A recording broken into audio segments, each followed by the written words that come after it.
Assalamualaikum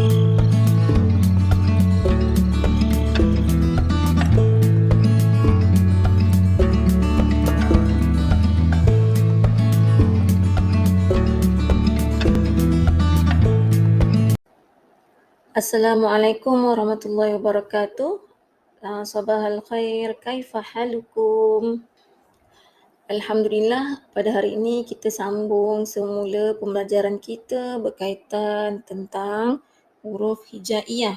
Yang mana sebelum ini huruf hijaiyah yang anak-anak telah pelajari secara lebih berfokus ialah huruf mim.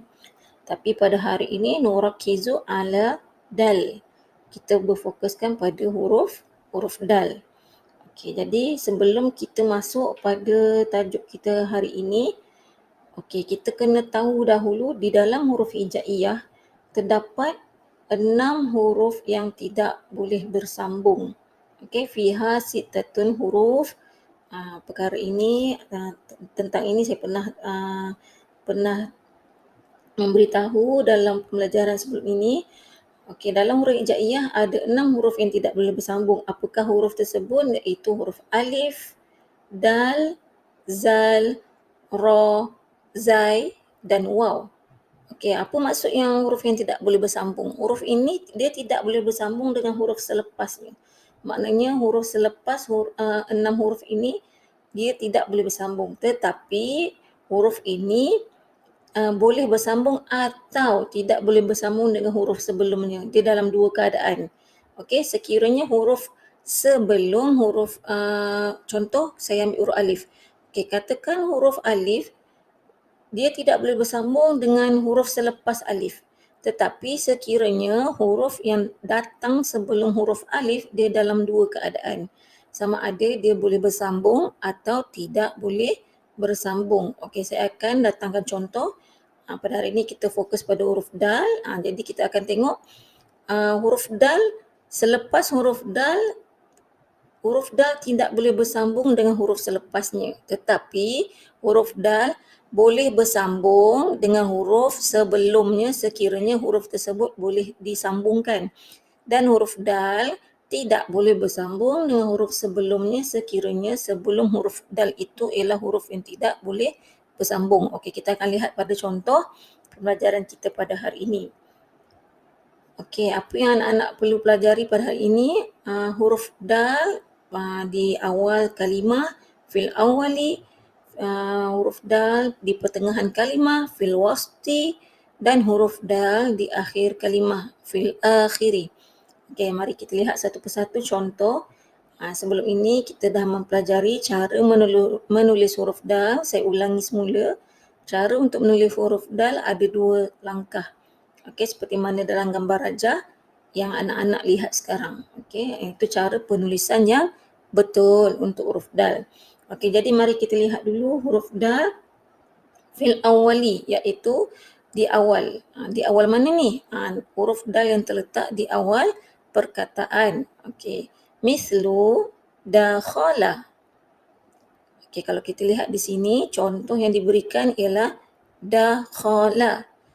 Okey, dakhala pada tulisan di sebelah kanan ialah huruf yang disambungkan. Okey, yang sebelah kiri ialah huruf yang dipisahkan. Itu ada huruf dal, kha dan lam. Okey, kalau kita lihat di sini huruf dal yang terletak di awal kalimah, huruf dal tidak akan bersambung dengan huruf selepasnya. Dalam contoh ini selepas huruf dal ialah huruf kha, maka huruf dal tadi tidak boleh disambungkan dengan huruf selepasnya iaitu huruf kha. Maka kita akan tulis huruf dal tu seperti mana asal huruf tersebut. Okey. Jadi jangan sesekali anak-anak sambungkan huruf tersebut. Kena pisahkan. Okey, ini contoh yang pertama, fil awali. Okey. Kita datangkan lagi satu lagi contoh. Mislu darun. Darun. Okey. Darun kalau kita tuliskan cara sebelah kanan ialah huruf yang disambungkan, tetapi kalau kita lihat pada sebelah kiri huruf tersebut sama seperti mana yang berada di sebelah kanan kerana ketiga-tiga huruf ini termasuk huruf yang tidak boleh bersambung. Jadi huruf dal yang berada di awal kalimah, maka huruf dal tidak sekali-kali akan bersambung dengan huruf selepasnya iaitu huruf alif. Jadi kalau kita lihat perkataan, sekiranya ada soalan yang berkaitan dengan sambung huruf, kalau kita lihat huruf dal berada di awal kalimah, bermakna huruf dal tidak boleh bersambung dengan huruf selepasnya. Okey. Okey, kita masuk yang kedua, fil wasti. Okey, apa maksud fil wasti ni? Iaitu di pertengahan. Pertengahan apa? Pertengahan kalimah. Okey, mislu khadama. Khadama. Okey, kalau kita lihat di sini huruf dal yang berwarna merah berada di tengah-tengah perkataan, pertengahan kalimah. Okey, apa huruf yang terdapat dalam contoh ini iaitu huruf kha, dal dan mim. Okey, kita lihat satu dulu. Ini untuk contoh yang pertama. Contoh pertama untuk huruf dal fil wasti. Okey, dia kata apa? Huruf dal apabila berada di pertengahan kalimah, maka huruf dal tersebut akan bersambung dengan huruf sebelumnya. Apa huruf sebelumnya? Iaitu huruf kha. Okey, sebelum huruf dal ialah huruf kha. Maka huruf dal tadi akan bersambung dengan huruf kha tadi. Kenapa? Kerana huruf kha ialah huruf yang boleh bersambung. Huruf kha ni tidak termasuk dalam 6 huruf tadi. Okey, maka huruf kha boleh bersambung dengan huruf dal. Dal tadi disambungkan. Seperti mana perkataan di sebelah kanan. Di sebelah kanan paparan, huruf kha bersambung dengan dal. Tetapi huruf dal ini tidak sekali-kali bersambung dengan huruf selepasnya, iaitu huruf mim. Maka kalau kita lihat dekat sini huruf dal, selepas huruf dal memang tidak boleh disambungkan. Menjadi satu kesalahan dalam penulisan sekiranya huruf dal itu kita sambungkan. Okey. Ini untuk contoh fil wasti. Huruf dal yang boleh bersambung dengan huruf sebelumnya. Okey, di sini adalah huruf kha, dia bersambung. Macam mana pula kalau sebelum huruf dal ialah huruf yang tidak boleh bersambung? Okey, kita lihat contoh yang kedua. Fil wasti mislu adamun. Adamun. Okey, kalau kita lihat di sini huruf dal berwarna merah itu berada di tengah-tengah kalimah. Okey, kalau huruf dal berada di pertengahan kalimah, okey, dalam contoh adamun, huruf dal tidak akan bersambung dengan huruf sebelumnya. Apa huruf sebelumnya? Iaitu huruf alif. Kenapa? Kerana huruf alif ialah huruf yang tidak boleh bersambung. Dia termasuk di dalam 6 huruf yang kita sebutkan di awal tadi. Maka huruf alif tidak boleh bersambung dengan dal. Dan tidak sekali-kali akan bersambung dengan huruf selepasnya. Okey, maka dal dengan mim pun tak boleh bersambung. Jadi kalau seperti anak-anak lihat, contoh di sebelah kanan, itu adalah cara penulisan sekiranya kita sambungkan huruf adamun. Sama macam mana penulisan di sebelah kiri, apabila huruf alif bertemu dal, bertemu dengan mim, dia sama. Dia akan salin, kita akan sambungkan huruf tu seperti mana di sebelah kanan. Maknanya semua huruf tidak bersambung. Okey. Jadi saya harap setakat contoh yang kedua ini, fil wasti ini anak-anak boleh faham dengan baik. Okey, seterusnya kita lihat pula huruf dal fil akhiri. Harful dal fil akhiri, huruf dal di akhir kalimah. Mislu hasada. Hasada. Okey, dalam contoh yang diberikan ialah hasada. Huruf dal berada di akhir kalimah, makna akhir perkataan. Maka ini untuk contoh yang pertama. Apa dia contoh yang pertama ni? Huruf dal dia bersambung dengan huruf sebelumnya. Apa huruf sebelumnya? Iaitu huruf sin. Okey, jadi huruf sin tadi bersambung dengan huruf dal. Kenapa boleh bersambung? Kerana huruf sin adalah huruf yang boleh bersambung. Maknanya dia tidak termasuk dalam 6 huruf tadi. Okey, macam mana pula sekiranya sebelum huruf dal itu ialah huruf yang tidak boleh bersambung? Okey, mislu sujudun. Sujudun. Okey, kalau kita lihat dalam contoh ini, sebelum huruf dal adalah huruf waw. Jadi huruf waw tadi tidak boleh bersambung dengan huruf dal. Kenapa? Kerana huruf waw ialah huruf yang tidak boleh bersambung. Jadi kalau kita lihat di sini, cara menulis di sebelah kanan yang anak-anak lihat, huruf waw itu dipisahkan daripada huruf dal, tidak boleh bersambung.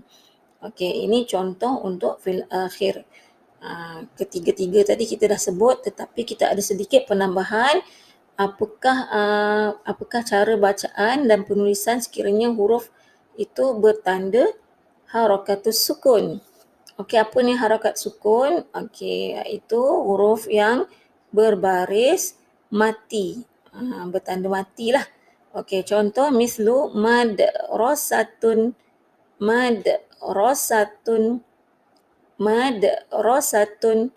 Okey, kalau kita lihat di sini suku kata bagi contoh ini adalah mad, yang kedua ra, yang ketiga sa, yang keempat tun. Ada 4 suku kata di sini. Madrasatun. Okey, itu cara menulis dia kalau kita lihatlah. Okey, ini mengikut suku kata. Bukan cara untuk pisahkan huruf. Kalau pisahkan huruf, huruf yang terdapat dalam perkataan madrasatun ini adalah 5 huruf. Apa dia? Huruf pertama mim, huruf kedua dal, huruf ketiga ra, huruf keempat sin dan huruf yang kelima ta. Tetapi paparan yang anak-anak lihat sekarang ini adalah cara dipisahkan menurut suku kata. Okey, mad, ra, sa, tun. Itu adalah suku kata. Sama seperti mana bahasa Melayu.